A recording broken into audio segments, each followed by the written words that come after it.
आम्ही घरात नाही तर संधी साधून आतमध्ये शिरता का तुम्ही? आम्ही नाही घरात नाही आतमध्ये दिवस आले एवढं आम्ही हाताने गेला चांगलं बोललो काहीच केलं नाही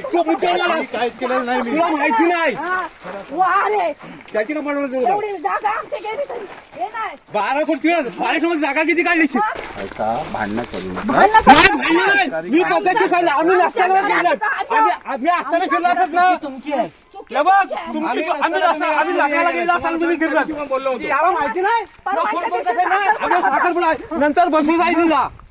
तू काय स्वतः समजला तू सांगितलं मी आलो फोन केला तुम्हाला मी काय सांगणार नंतर बसू गेले होते कोण तू 8 मिनिट